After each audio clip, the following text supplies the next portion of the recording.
Yes, guys, I'm Si. Welcome to Cardiff City World. Welcome to the breakdown. Sunday night is the day after the day.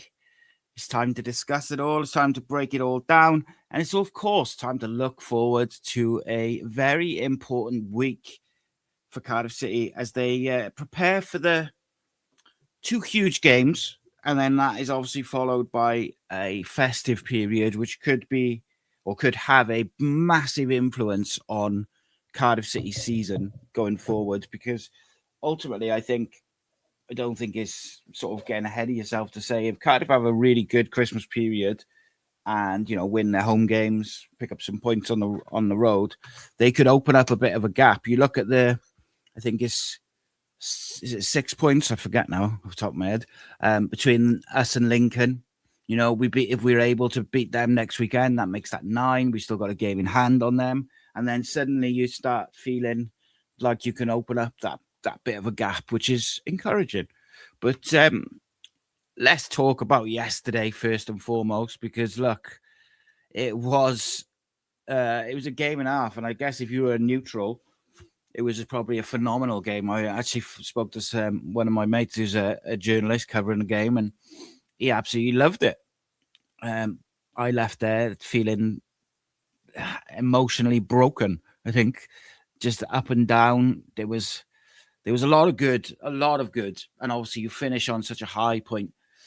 But you can't ignore the defensive lapses yesterday, I think is fair to say. And also, I think you've got to be honest as well and say we have conceded a lot of chances throughout the season. We've kind of just gone toe to toe. Most games, one or two odd ones, but most games we've kind of just gone toe to toe with teams and just had that extra bit of quality. Now, is that sustainable over a 46 game season?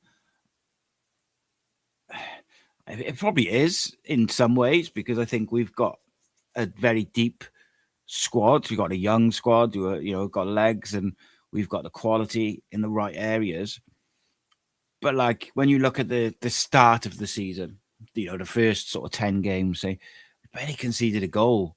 And I think if we can continue to score goals and create chances the way we are and shore up the defensive side a little bit, we're very difficult to beat, And look, fair play to Doncaster. Doncaster, there's two sides to it. So I loved the fact that Doncaster didn't just come and plonk 2 banks of 4 and hope for the best. I liked the fact that they came to play. They said they were going to come and play football, and they did that. And I thought they played some good stuff at times in certain areas. But I also thought we made it very easy for them to create chances. I turned to my son and Matt a couple of times in the first half and just said, just one pass straight through the middle of us, which is a bit concerning. But I saw there was a bit of a discourse. I think it's was Scott Johnson was having a bit of discourse about rotation and stuff on social media, and whether constantly rotating the centre backs is part of the issue. I think when you look at last season, one of the criticisms that was leveled at Omar Issa was that he kept changing the defense. Now, it feels like we change the defense every game now. The fullbacks kind of stay the same. Kipakio and NG switch, but, Begum plays, and then we mix and match the centre-backs. And in one way, it's good because you've got 4 decent centre-backs for this level, at least, if not, better than that as well. But defending it's about chemistry and it's about partnerships, and it's difficult to not go. Whenever we've played Will Fish and Dylan Lawler as the pair, they've generally, I'm sure there's been games, but generally we've looked a lot more secure. But I'm sure statistically, if we went and had a look at it and we broke it down into partnerships, I wouldn't be shocked if the chances conceded are not that different. It's just that for those games, Nathan Trott was digging us out, or Fish and Lawler making last-ditch tackles and blocks. It's just, I don't know. It's ultimately the manager's going to play quite an open team. The way he sets up, is very aggressive. The fullbacks are like wingers a lot of the time. The number 8 is quite often right up alongside the number 10. And it's just kind of Ryan Wintle and the centre backs. And, if Ryan Wintle goes or one of the centre backs jumps, we are going to be exposed in the channels. So I don't think it's going to change, if I'm honest. I think the way the manager wants to play aggressive, front-footed football, and it could be a bit up and down for us in terms of emotions and games. But generally speaking, look, on the ball, I thought we were very good yesterday again. I thought Amari Kellyman was really, really impressive. He looks much more comfortable in the 10, I think, than he does out wide. I'm not sure if he's got he hasn't quite got the electric pace of, say, like an Isaac, where he can just go past someone. But he's definitely got the footwork and the ability, and he's got those long strides. And, he doesn't press perhaps as intensely as Ruben, so we lose a bit that side of it. But what he does do is he does win the ball back with his long legs. He wraps them round and he wins the ball back. Did that again yesterday. And, he won us countless free kicks yesterday in dangerous areas by carrying the ball. So that was good. I thought Alex Robertson had some really nice touches and his passing ability is definitely a plus when he's playing. But you can't fit them all in terms of, I thought, there was an argument, I thought, in the second half that maybe we needed Joel Colwell's legs in there a little bit. We lost a bit of control of the game, and we didn't have the same energy levels, which is understandable. You obviously had, the likes of Salic, Kean Ashford, Wintle. They play most games and they stay on for most of the games, so they're going to feel it at times. So that's where you could do with maybe the legs of Joel Colwell. But look, 3 points at the end of the day, and I think you can analyze it and go into the details. And I think everyone probably agrees that we'd like to see it shorn up a little bit at the back, but I wouldn't want to sacrifice the way we play football to do that. So hopefully we can find a happy medium. And at the end of the day, with the Chelsea game now Tuesday, it's an absolute free hit. Absolute free hit. The one thing which did annoy me yesterday, really, really bugged me, was watching Charlie Crew run the game for an hour. Like, I thought he was absolutely outstanding in midfield. Some really clever passing, when to just recycle it and move the ball, when to play a bit more of a progressive pass, and he obviously gets an assist, and he was a part of everything good that they did. And I was actually very surprised when he went off. I was relieved in a way. And that's the one thing you do lose with Amari Kellyman, or even probably Callum Robinson in there, is that the likes of a Ruben or a Joel Colwell or even an Alex Robertson or a Kean Ashford or someone, is they will give you a little bit more defensively in terms of they will sit on the 6 and not give him the time on the ball, because they've, especially with like Joel and Ruben, they've played deeper. They understand more, as they look at it more as a midfielder as opposed to an attacker. But it's not criticism of Kellyman and Robinson by any means. It's just a fact. Like, they're forwards, really, aren't they? And I thought Charlie Crew was excellent, and I was watching that and I was thinking, oh, look, I know, we got Mafiko, but it looks like he's going to go out on loan. And it's frustrating because Charlie Crew was with us. He was in our academy, and if he was, if he was still at the club, he'd have the perfect manager now. He could be coming in and out for Ryan Wintle in that 6th position and learning his trade and playing first team football. But he'll be in the Wales squad, no doubt, very soon as a regular fixture on that performance. It was really impressive performance, mature performance as well, very tidy. But I thought Alex Robertson was very good on the ball. I thought Isaac Davis was absolutely electric in the first half. And actually, our 2 wingers had their fullbacks on toast. And that's the second week in a row, actually. Kean Ashford has had his fullback absolutely petrified every time he got the ball. But it's great to see, because you just got, one of the things that's often leveled at Kean is, he's not quick enough, or he doesn't go at his fullback. But actually, he's really intelligent. Like, he knows when to go at him, when to get in behind him, when to come short and create space for others. He's a very clever footballer, and I thought Keane Ashford was some genuine quality in amongst some absolute chaos that was yesterday's game. Like, he found real quality at the right times. But even Isaac Davis, I was disappointed when Isaac went off for halftime. I'm hoping that it was a case of he's had an injury record. Let's not have him play, 2 games really close together. So let's get him off so he's fresh for the Chelsea game, because he looks really dangerous. He looks aggressive. He works hard. And, look, for all the criticism that Chris Willock takes for his defensive work, I thought he did a good job helping Joel Bagan just to nullify that right winger, because that right winger was causing Joel some problems in the first half. Very direct, very skillful. And through Crew and Bailey, they were trying to get the ball out to the right winger to isolate him, either isolate him one-on-one against Joel, or get in there while Joel was further up the pitch. And he's a direct wingers are difficult for fullbacks to deal with. So it was really encouraging that in the second half, Joel, I thought, locked him down pretty much. And obviously the goal at the end is the icing on the cake. But so many, particularly for youngish players and young players, you ever had a nightmare in the first half hour or first 45 minutes, and not necessarily by his performance, more so he just had a very tough game and just didn't crumble, just kept at it, and, put some good blocks in, some good tackles. I would like us to tighten up a bit with our set piece delivery in attacking sense, but also defending set pieces. I still felt like there was a couple of corners yesterday where I was like, there's a couple of guys on the edge of the box, and it looked like they were setting up to do the same free kick that's caught us out a couple of times already, where they put it back to the edge of the box and shoot. We've got to be aware of these things. But Doncaster were all right. I thought they were pretty good. I would be very surprised if they're in the bottom 3 come the end of the season.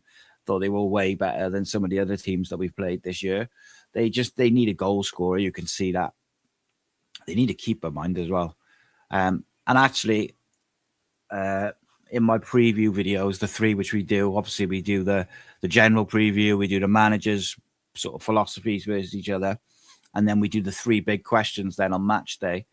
I think in all of those videos, or at least a couple of them, I kind of pinpointed the keeper not good with the ball at his feet, not confident, and is a bit airy-fairy with his sort of handling.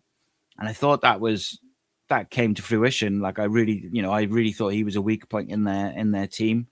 Obviously, they concede a lot of goals, so I would have liked to have seen us actually target him a bit more off the press. Sometimes I thought we gave him a little bit too much time. But, look, in terms of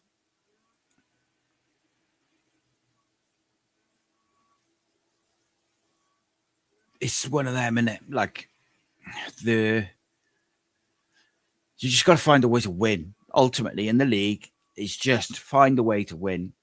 And, 3-3, 97 minutes of 97 gone.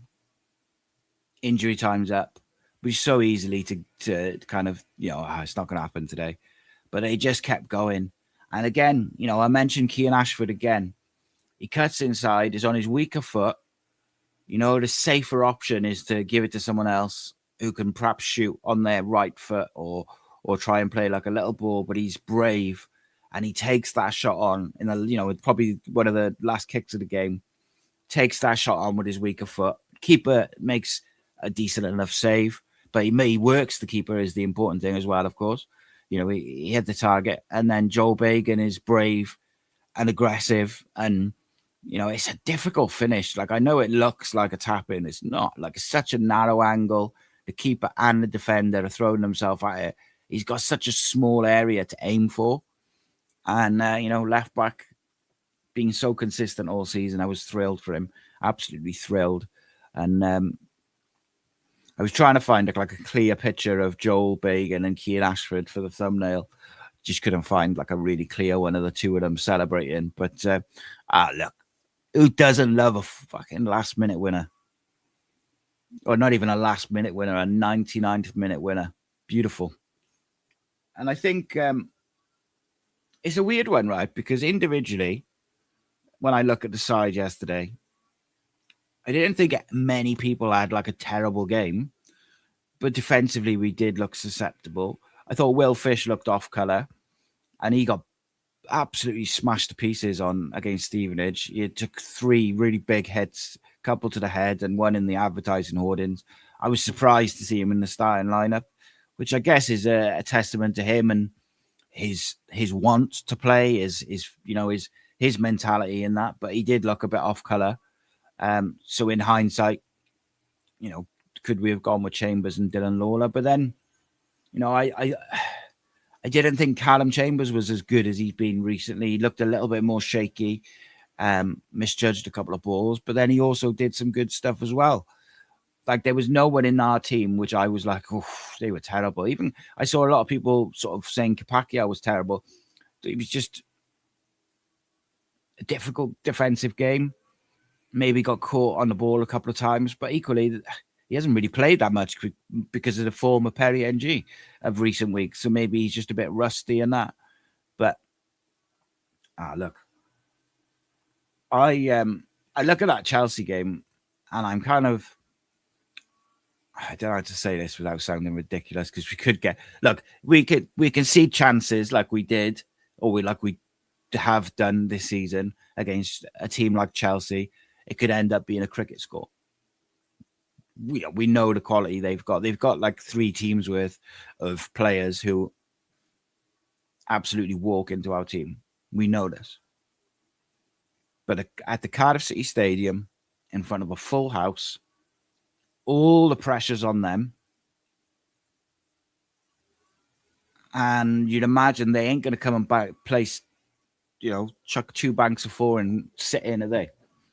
And that just feels like it's a game in terms of the tactic side of it. It's a game that'll suit us. They won't be as physical as what we see in League One week in, week out.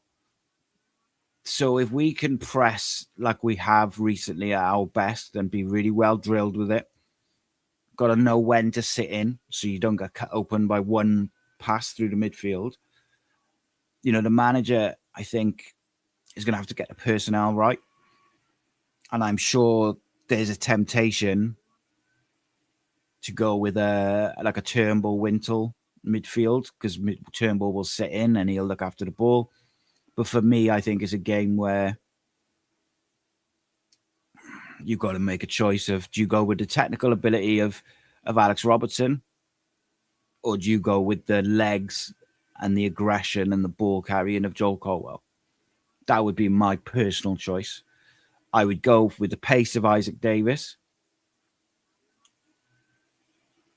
I expect Callum Robinson to start. I think he's got a really good scoring record against Chelsea.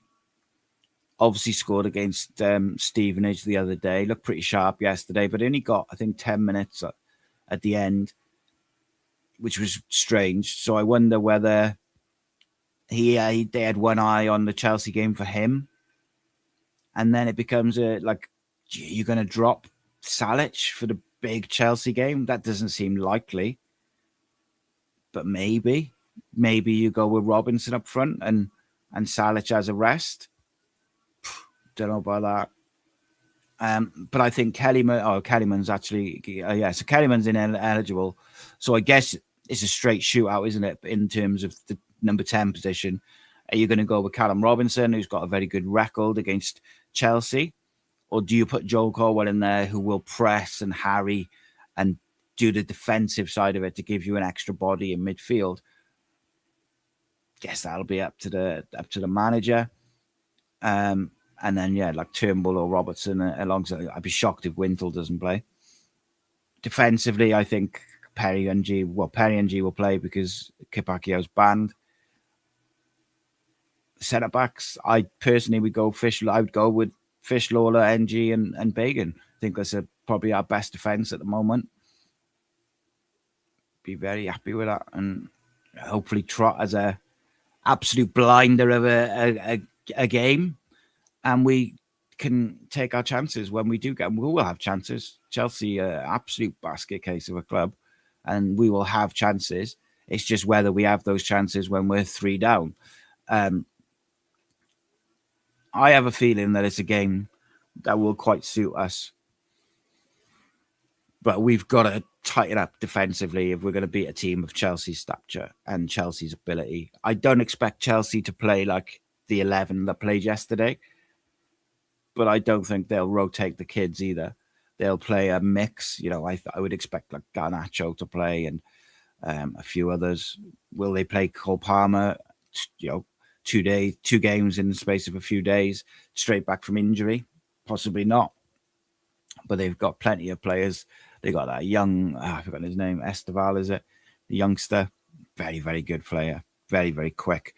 And that's another reason why I think you've got to get the selection at the back right in terms of which centre-backs you go for, because they've got some lightning quick forwards. Lightning quick. Skillful forwards. So you need people who can read the game and a bit of pace. Obviously, with no Pacquiao, you haven't got that recovery pace at right back. So you're fairly limited in what you can do. But I'm interested. What would you do? What would your side be for the Chelsea game? I'm going to go to some comments now and catch up a bit. We've been talking for 20 minutes already. So let's have a look. Evening, Reese, Cardiff City fan, Corey, what's happening? Martin, jumpers for goalposts. Martin Ryan, Graham, evening, chaps. Jumpers for GoPro says, evening all, to be honest, Tuesday's a free hit for us, despite the glamour nature of the game. Personally, I'd take a glorious loss if we beat Lincoln next weekend. Amazing if we can beat Chelsea, though. Yeah, I kind of feel the same, mate. We've got to get promoted. And this Lincoln game is massive. Absolutely massive. Like, it's a really big fixture, which we need to win, really. And it's another tricky game, so you've got to be at it. But Corey says, what's this video about? Chelsea, Lincoln, or just the rest of them? No, it's about yesterday and the week ahead, mate. As always on a Sunday. Be nice if we could make... Would be nice if we could make it really hostile on Tuesday, but I'm just not sure that we have... I'm not sure we have I don't think we've got that in us anymore as fans, like as a fan base, to be as hostile as back in the day. Like, football's changed. It's just I'm not saying it's a good or a bad thing. It's just a different thing. The atmosphere can be good, don't get me wrong, and the atmosphere will be wicked. I just mean like hostility where it makes players uncomfortable. I'm not sure we have that anymore, partially because of the way the fans are laid out and stuff, but it is what it is, isn't it? So Graham thinks the crowd will suit Chelsea more. Evan says, Premier League fallen giants on the road to recovery. Yeah. Gavin says, even in Bluebirds. Si, what's your thoughts on the Cardiff City fan march before the Chelsea game on Tuesday night? Yes, that's what people want to do, mate. Leave them to it. Like, I don't know enough about it. I think I saw that there, or certainly Dan is walking in aid of or in tribute of a friend of his who's ill, who's a Cardiff fan. So I've got a lot of respect for that. Even if I wanted to, I couldn't do it because I can't walk that far. But either way, I got it's no shade, no nothing. Like, it's good for them. If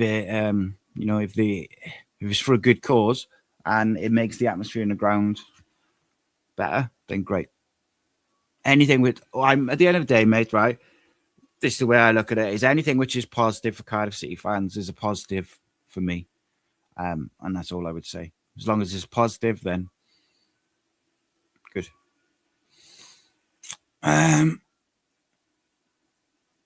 Martin says, some of our football yesterday was breathtaking. However, I felt we couldn't sustain the attacking intent and gain that momentum.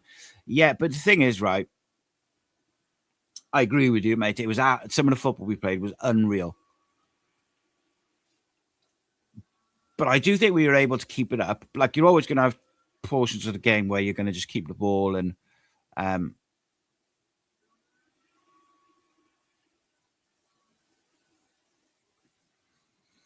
kind of one of them, isn't it? But I think if we were defensively better and we weren't giving away so many clear-cut opportunities, like one-on-ones with the keepers and just free shots, I think that game yesterday was a lot more comfortable. Their first goal is a good goal. The winger goes at Big and he beats him, and then he plays a really clever pass, cuts it back, and I think it takes deflection, but even so, it's well-worked goal. Their other goals, I believe, were kind of caused by poor defensive work. And second balls, I think, is an issue for us. We don't seem to win a lot of second balls at the moment. Although Stevenage we did, but yesterday it felt like they were first to every second ball, particularly in the first half. And I think if you look at their third goal, that comes from a second ball. Now, is it a foul on Callum Chambers? I'm pretty sure it was, but you can't rely on referees at this level. I think that's been very, very clear for all to see. They were sloppy when they had the goals, and we just the general play in our own third was just a bit sloppy. But some of the football we played was absolutely scintillating, and I'm absolutely here for it. And I think some of the movement that we do, like the patterns of play, you can really see them now, like whereby if when Pacquiao's got it in his own half, he'll look for the ball up wide, and as soon as that ball's not there, he'll bring it inside, and then Keane Ashford will drop in to receive it and then just bounce it off. He'll either bounce it off back to Pacquiao on the wing, or he'll bounce it off. But you can see the movements and the patterns because they're repetitive throughout the game. And I think that's a clear indication that the football we're seeing is going to be, we're going to see it more and more, this fast popping it off and popping it around football, because they're getting to know what the manager wants more and more and more and more. The one thing I want to see us do more that we did a lot at the start of the season was working teams, moving them about, and then we were switching the play with like long diagonals from Fish or from Wintle to the opposite wingers, and then those wingers were one-on-one with their fullback. We seem to have, I wouldn't say we've cut it out, but we don't seem to be doing that as much. Now, that might be because they've decided that long diagonal is a bit too high risk. It's a very difficult skill. Now, Will Fish is exceptional at it, but it can't always be him playing that ball. So I think whether they've decided to not do that as frequently because they deem it a bit high risk, and it can be overhit, it can go side to side, you can get cut out, whatever. I don't know. But I would like, because I thought it was a really big weapon and a big part of what we were doing well at the start of the season. And what we continue to do well, by the way, as well. Not being negative whatsoever. Ryan says, Wintle again yesterday, leading by example. I thought he was excellent, mate, again. And as I said in a video last week, like, nothing is making me happier than being proved wrong about Ryan Wintle this year. Now, I'm so happy to see the way he's playing football, especially because he is a leader in that group. When you look at the age of the players around him, he's like an old man. Like, he is one of the older guys in the group, more experienced. And to see him enjoying his football and showing a real, like, he's a decent, like a good footballer as well. Like, he's not just a number 6 destroyer. He's good on the ball as well. And I have questions whether he's one of those players who's exceptional in League One and maybe not quite good enough for the Championship. So he's kind of in between. I don't know, because I've not seen him play to this level before. But I'm told by other people who watched him before he was at Cardiff that he's got form for it. So I'm hopeful that he can carry on into the Championship if we get there. So yeah, it's good, isn't it?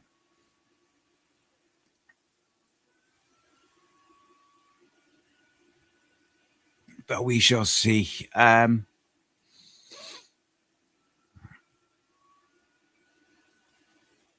So Corey says, Si, would you go for Tuesday? Would you go for experience or just quality, like Chambers, NG, and also Robinson? I would play Lawler and Fish. If Fish is fully fit, I would play Lawler and Fish. I just think it's been our best centre-back pairing, and I think we need to be at our best. I would also say in the big games, those two have been exceptional. Dylan Lawler seems to find another gear when he's in the real big games as well. So that would be my sort of thoughts on the centre-back. NG is going to play because obviously Ronan's out. In terms of Robinson, I really think you've got to weigh it up.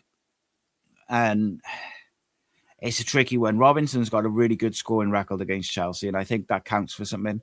He's also a streaky striker. He scores goals close together. Having scored against Stevenage, I'd be inclined to play him. But I worry that it might leave us quite open if we play him and Salic against Chelsea. That would be my only thing with Robinson, because I don't think you can drop Salic at the moment. The man's scoring for fun, and he just gives you so much everywhere else. So for me, it's got to be between Joe Colwell and Callum Robinson. It's a tricky one. Ryan says, couldn't drop Chambers after Tuesday, but you can't knock Doncaster for the way they approached us, knowing we can be frail at the back. Yeah, they were very good, mate.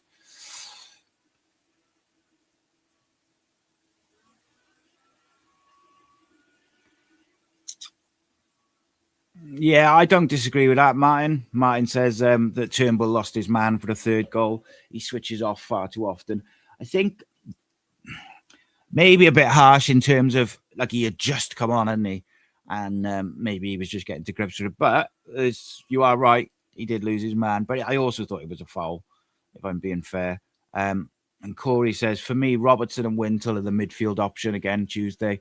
Robertson's calm under pressure and Wintle's experience, been our best midfielder probably besides Ruben. Yeah, I don't disagree with any of that, mate, to be honest with you. I think Alex Robertson's got gradually better since he's coming back. I think he's been a bit unlucky sometimes to be on the bench, but I also think Joe Colwell's super unlucky to be on the bench. So unfortunately, when you've got almost like an embarrassment of riches in terms of ability and talent and players in similar positions, you kind of stuck. So and it is an interesting one for you. It's not my opinion. It's a friend of mine's opinion. He thinks that we should play Cian Ashford on the left on Tuesday, and we should play Joel Colwell on the right with Robinson in the 10, with his thinking being that the Chelsea left side will be very good and very aggressive, and Joel Colwell and NG then can lock that down. I don't mind that. I don't see it, though. Like, I just think Cian Ashford has been so good on the right, and he does his defensive work. And I don't know if Joel is a natural right-sided midfielder, and like he could do the role, and he could put a shift in. But I just think when you've got the likes of Isaac Davis or Chris Willock to play on the left and Cian to play on the right, like, there's no need. Like, if you want Joel's legs, then play him in the 10. Like, you're going to have to make a decision ultimately, isn't it?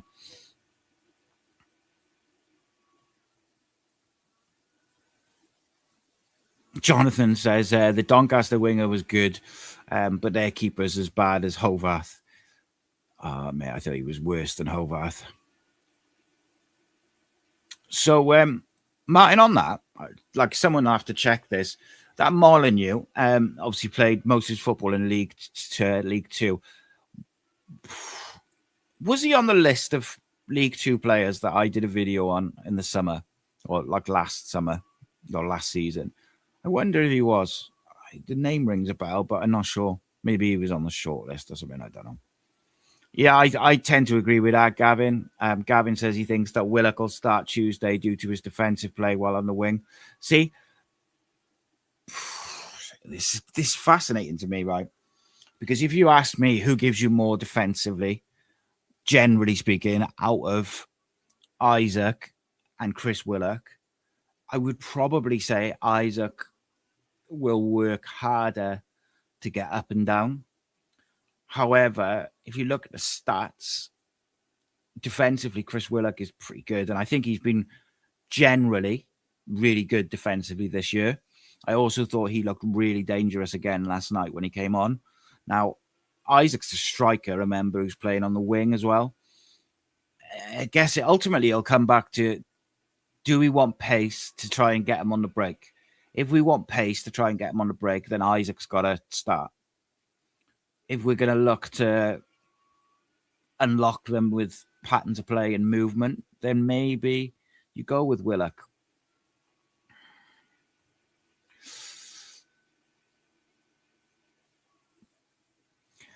Yeah, that Hanlon for Doncaster, the number 9. He was a strange old player. He was. He gave us a nightmare, like with his physicality and his running off the ball. But like he missed some big chances in the second half. Like he's got to hit the target there. And I think that was that the one that Callum Chambers, he tried to bring it down, I think, instead of just getting something on it and getting it away.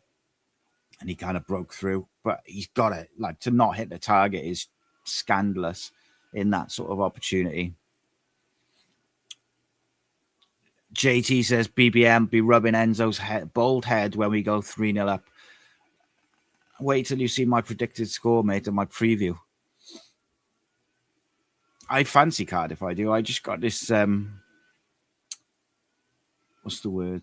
I just think the game will suit us. Now, don't get me wrong, Chelsea have got a ridiculous squad, but they have a tendency to capitulate.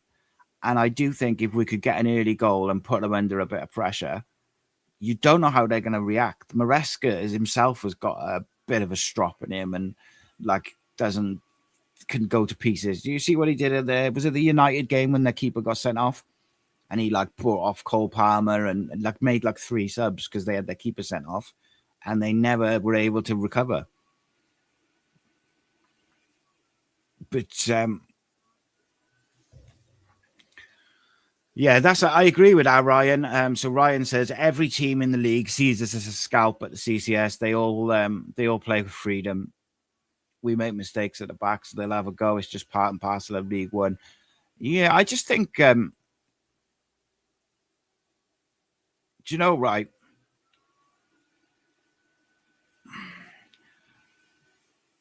I do get it. Like, it's part and parcel of League One. And I've seen a few people saying today, as part of League One, teams are going to fancy it's going to be end to end, and because of the way we play, it's going to be like that. But I still point to those first 10 games. Like, we were so good defensively. We didn't look like we didn't concede a goal from open play for ages. I want to go back to that. Like, just being defensively solid, but still playing some great football and winning football matches. I just think that we can, we can do that. Yeah, Jonathan says you should have had Callum Chambers waving to the away fans as the thumbnail. Yeah, but I made football fans, right? And this isn't particularly aimed at Doncaster fans. It's just aimed at football fans generally. Football fans, like the only people in the world who will scream abuse at someone, give them all sorts of shit, and then when they wave back, absolutely lose their mind, like as if it's the most offensive thing they've ever seen. It's just weird. You just give and take it, innit? Just give and take it. And at the end of the day, they were giving him grief. He gave a bit back. He didn't do anything particularly outrageous. Yusuf Salic singing his own song was the best thing I've ever seen, ever. He just looks a man full of confidence, Salic does. And by the way, his goal, the strength to hold off that centre-back who's on his back and get a foot and guide it into the corner is just such an underrated skill and finish. He's so strong. The guy's a unit, but I just think he's so dangerous. And I saw them. It looked like at least the manager was getting a bit annoyed with him on yesterday at times where he wasn't pressing as much as I think as he wanted him to, or he was being a bit slow to go and press. But he covers some ground as Salic, particularly with Ruben out. He covers even more. It was quite interesting. I've noticed in the last couple of home games, early in the games, we're not afraid to go long. Like, we're going quite direct in the first sort of 5-10 minutes, almost trying to turn teams around and get in behind them and utilize Isaac's pace. But we never gamble. So the ball will go into Salic and you never see one of the wingers running in or the 10 running in behind. And that's the one thing which Ruben did that I don't see from anyone else is when that ball's coming up to Salic's head, like Ruben would be gone in behind to get just gamble on a flick on. And if we are going to go direct in the early part of the game, then people got to gamble because he wins flick ons. You know, Kean Ashford's goal comes from a Salic flick on. So, yeah, I'd like to see that. But, yeah, Salic is just, he offers so much as an all-round player. Matthew says, Doncaster had some good players and gave us some problems. We weren't at our best, but credit to Doncaster. They played well. They're number 9. They had caused many issues. Yeah, I just think, and it's not a criticism of Doncaster. I think we made them look, or no, not we made them look. We allowed them chances too easily. I just felt we should have been a bit more aware of what was going on. I also thought, by the way, I think I mentioned it. I did mention it earlier on. Charlie Crew was excellent, and that just winds me up. I'm not gonna get stuck on that again, but it does wind me up, like because he's quality. I was speaking to a guy yesterday, and he thinks that what was it? His point of view was we have to start picking Callum Robinson to start because otherwise he's gonna get annoyed and he's gonna kick off. And I was like, that's not a reason to start someone. Now, I think there's an argument to be made that he could start more games on merit, but I don't watch him train. I'm not in on the tactical meetings on what they're trying to do, the patterns of play, blah, blah, blah. There's obviously a reason. And look, let me tell you something, right? Callum Robinson was as happy as anyone yesterday when we got that winner. Nothing warms my cockles more, by the way, than seeing Isaac Davis and Amari Kellyman sprinting down that touchline to mob Joel Bagan. And Brian Barry Murphy was off as well. If you see the video the club put out of the bench, it's like filmed from like that view of that camera is like I'm like behind that camera where I sit. But yeah, fucking hell. The Brian Barry Murphy was gone. And I think he got halfway and thought, I can't do that, and went back. But then what I loved is he like celebrates, high fives, and then him and Kevin Gibbons and Lee Riley they're on it. Like, right, what can we do to close this game out now for the last minute? Beautiful to see. I just love they're so together, and we haven't had that for so long. Like, we haven't had a manager who cares. We haven't had a coaching staff and who care, and just players like they all just look happy for each other rather than sulking because they've been taken off or sulking because they're not starting or they're not playing. Joel Colwell didn't get any minutes yesterday, but he was down in that corner celebrating with his boy. Like, I love it. That's how you win leagues. That mentality on the pitch to go until the 99th minute, win games when you're not at your best, but also the togetherness that it doesn't matter who plays, who scores. Everyone does everything they can on a daily basis to make sure that everybody's prepared. And when it's your chance, when you get your opportunity to shine, if you get 2 minutes or 10 minutes or full game, you do what you can to show what you can do. Love that. Gavin says, we had 44 points last season and went down from a championship. I know it's League One, but we've got 44 points already, and it's not even Christmas. So, yeah, it's good. It's been nice to win some football matches, mate. They've got to be honest. User blah blah blah blah blah says, I heard Capaccio hadn't been very well during the week. Yeah, maybe, mate. I don't think there was a guy he was stood in the concourse, was like saying he was terrible in the first half. I didn't think he was that bad. I just didn't think he was at the high standards that, like, a bit like what I said about Trott in the video earlier. He just wasn't at the high standards that he set himself already this season. That's all. Like, I thought he did some good stuff, but people need to blame someone all the time, don't they?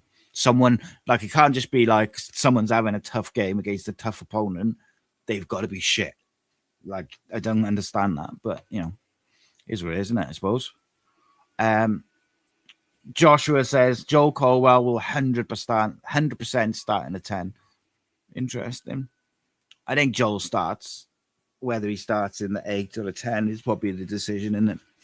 I could see the logic to both. Like I could see the logic to Robinson going in there, but I can also definitely see the logic. Like you can't underestimate Chelsea, even if they make a load of changes. Like their Champions League football team, they're top quality footballers, and if you try and play like if you're as open as we have been in some games, they will take us apart. So you have to somewhat try and put up barriers to stop them breaking through you. Now, Joel Caldwell in the 10, obviously, in my opinion, offers you a way more defensively as a 10. So, indeed. Right. If you've got any questions, get them in now. Last sort of 5-10 minutes or so. Because I've got to go pick up my son. So that's interesting. So Joshua says Joel Colwell starts in the 10 for sure. Gavin Callan says Robbo starts in the 10 for sure for me. So, I think it's the flip of a coin.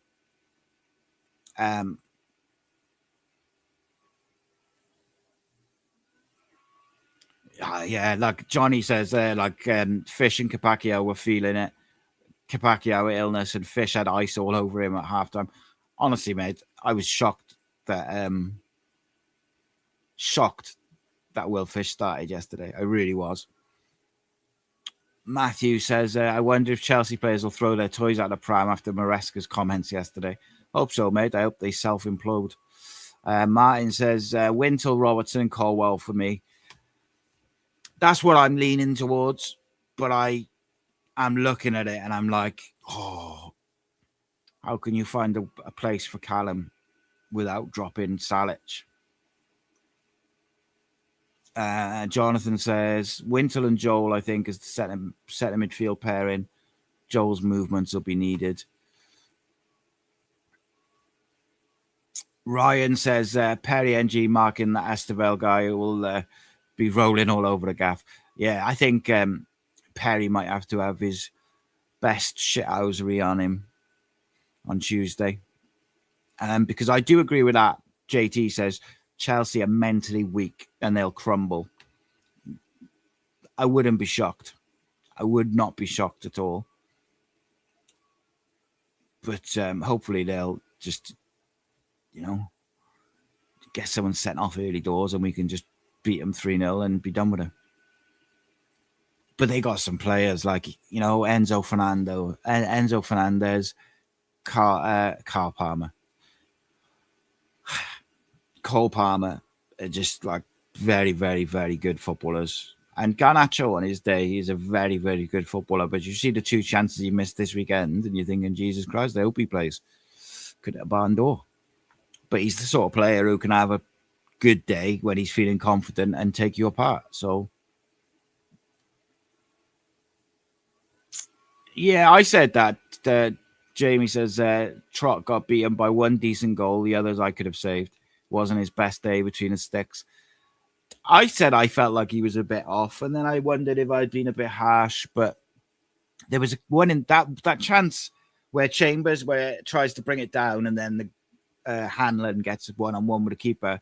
From where I was, which is just inside that half by the away bench, it looked like Trott could have just come out, and if he had anticipated it and come out, he could have either got the ball or been on him so quick he wouldn't have had the chance to get the shot away. But it can be deceptive sometimes, the depth of it and stuff. That's the big one for me is, can we get Fish? Are Fish and Lawler fit to start Tuesday? If they are, come on. Jonathan says, Trott, NG, Lawler, Fish, Bagan, Wintle, Joel, Robinson, Ashford, Salic, Willock.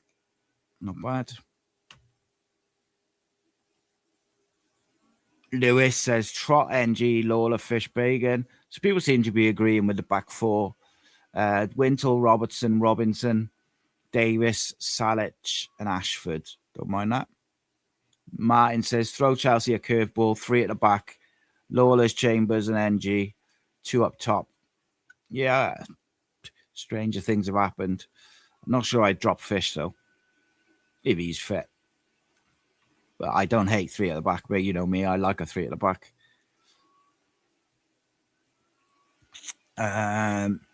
Graham's got same back 4. Ashford, Robertson, Wintle, Davis, Robinson, and Salic. So it is quite mixed in terms of who, like the midfield and who should play in the 10. So for the 3 at the back, Martin said Bagan on the left, Wintle, Robertson, and Joel as a 3 in the middle with Ashford as the right wing back. I said he could do that role last year with Salic and Robinson up front. Yeah, I don't hate that, mate. The only difference I had is I would have Fish, Lawler, and then one other as the back 3, if fit, obviously. Who else we got? So Gray, Martin says same back 4: Wintle, Robertson, Colwell, Ashford, Davis, Salic. Joshua's got same back 4: Wintle, Robertson, Colwell, Ashford, Robinson, Davis. No Salic in the team for Joshua. Interesting. Corey's got Trot, same back 4: Wintle, Robertson, Robinson, Davis, Ashford, Salic. I think there's an argument for this. Yeah, that'd be nice. That would, wouldn't it? Jama says Chelsea have always have pace and are a very explosive team. I just hope they've got yet another red card in them, so City must attack from the get-go. Yeah, I think we got to put them under pressure and not let them settle. User with lots of letters says it's interesting to see them practicing patterns of play in the warm-up. It's definitely deliberate, yeah, and you can see it in the games. We're doing it quicker and quicker and playing off less and less touches. And I just think what that means is, I'm hoping that over Christmas and just after Christmas, we're just going to be really, really hitting that peak. Because if you can hit your peak Christmas and January, I think you can build a bit of a gap. Oh, Chelsea fan. What Cardiff players should Chelsea fans watch out for on Tuesday? Dylan Lawler, Yusuf Salic, Alex Robertson, Isaac Davis, I think could be interesting because he's quick. And Kean Ashford's in a boatload of form. Obviously, no Kellyman. He's ineligible. And no Ruben Colwell because he's injured. And Callum Robinson's got a very good scoring record against Chelsea. So I'd be shocked if Robinson doesn't start, even though I don't think he starts in our best 11. I think I would start him on Tuesday somehow.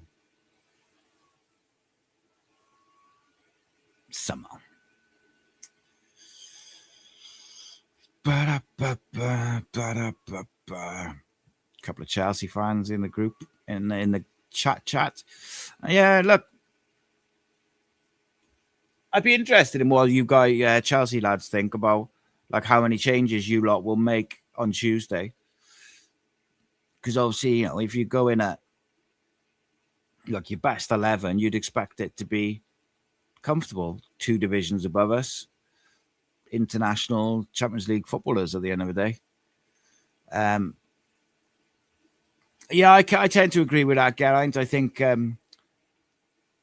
Colwell and Lawler would have made a big difference to the gaps that we had in defensively yesterday.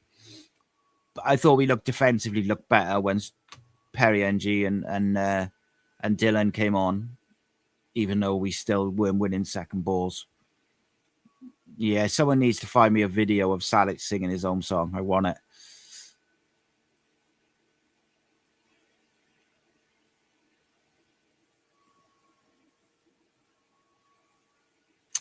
Never. Geraint says sneaky bid for their number 7 would be nice. Never base your scouting off one game against you. Learn that. Anyone remember Solomon Tayo?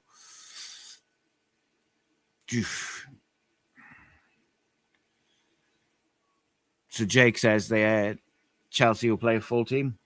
Interesting. All the pressure's on Chelsea.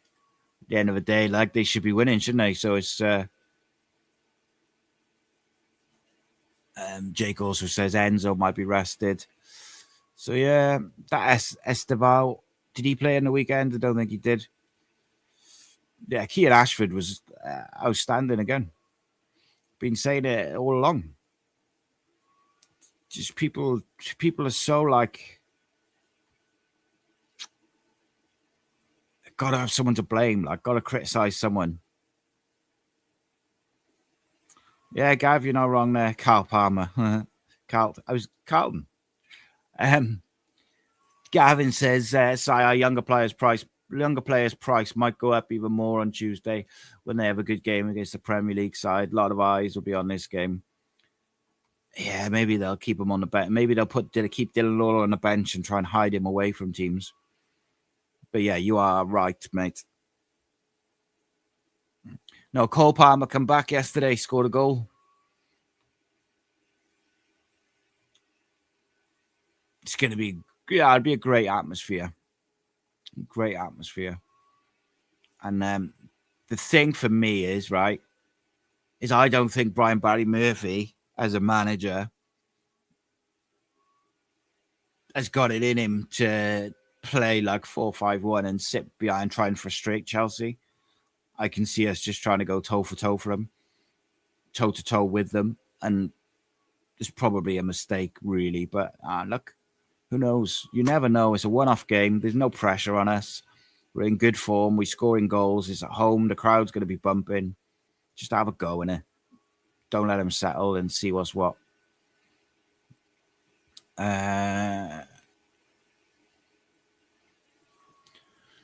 Reese says, big issue for me, the lack of movements in front of a defence in the last 25 minutes. At one point, Turnbull turned back and Chambers picked the ball up and ran it deep. Yeah, we made some strange decisions at times.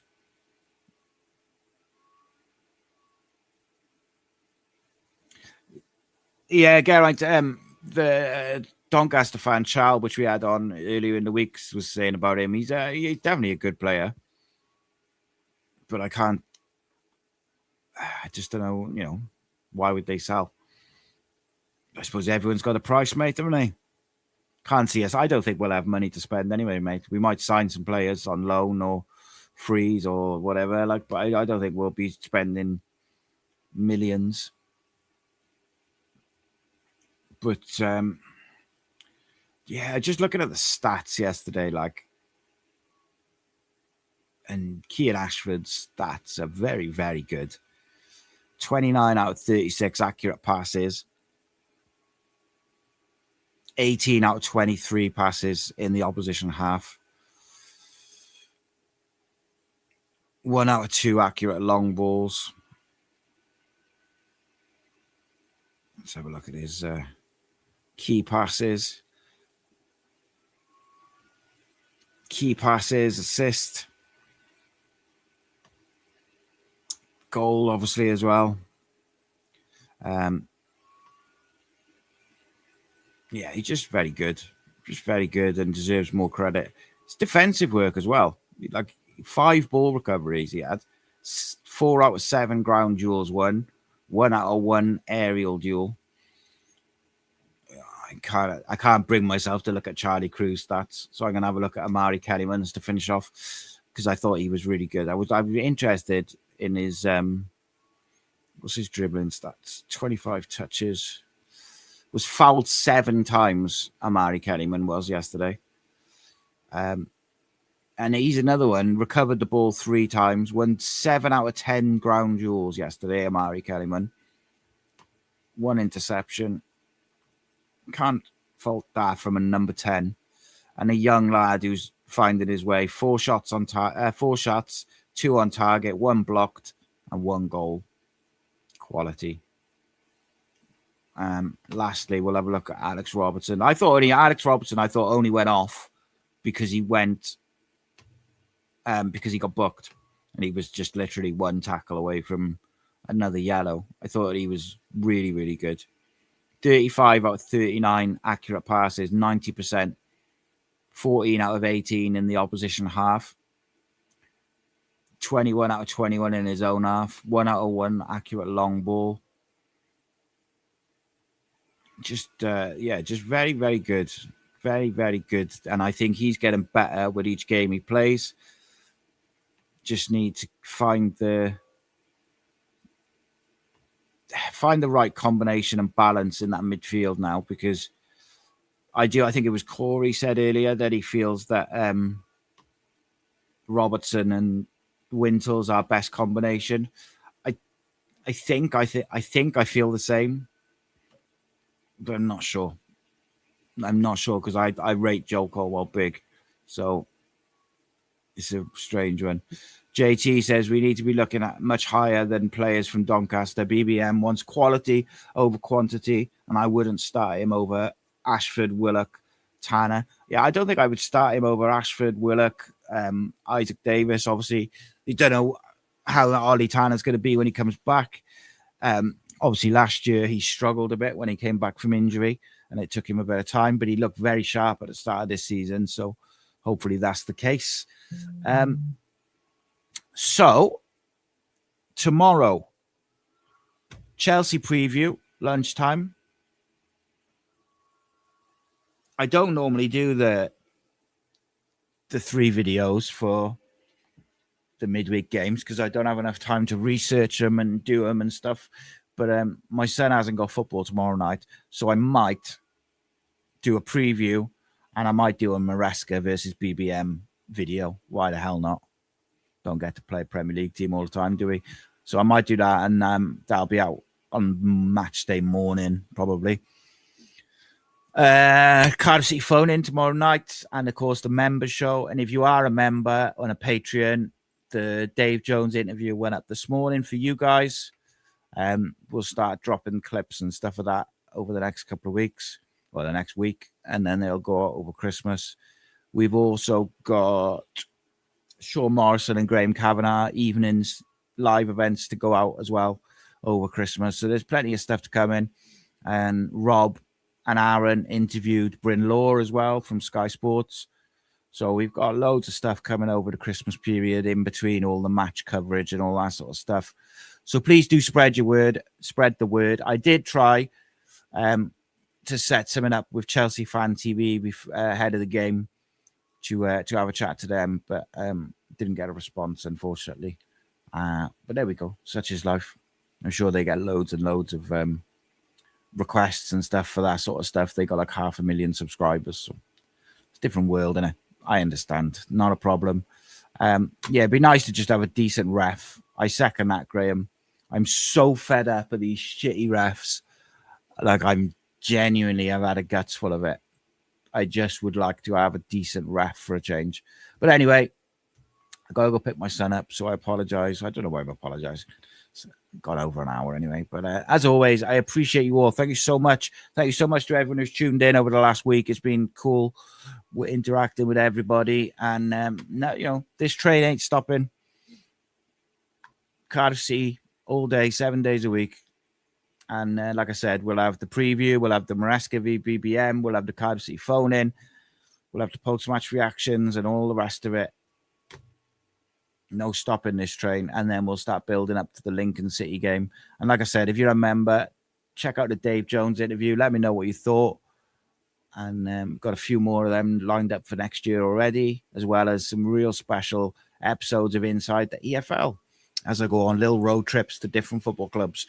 But anyway, take it easy, keep the faith, and I'll see you in a bit. Nice. This channel is powered by an incredible membership community on Cardiff City World and patreon.com/AcePodcastNation. Becoming a member unlocks exclusive rewards from early access to live event tickets, bonus content, and even the occasional insider transfer scoop when we get it. But more importantly, it allows us to bring you top quality Cardiff City content 7 days a week. across those 7 days, we're talking match previews, exclusive interviews, instant match reactions, the Breakdown podcast, tactical deep dives, the Spotlight series, Bluebirds Rewind, Academy Focus, and just so much more. Led by myself, backed by an army of passionate Cardiff City fans, this is content created by fans for fans, balanced, professional, and 100% all about the club we all love.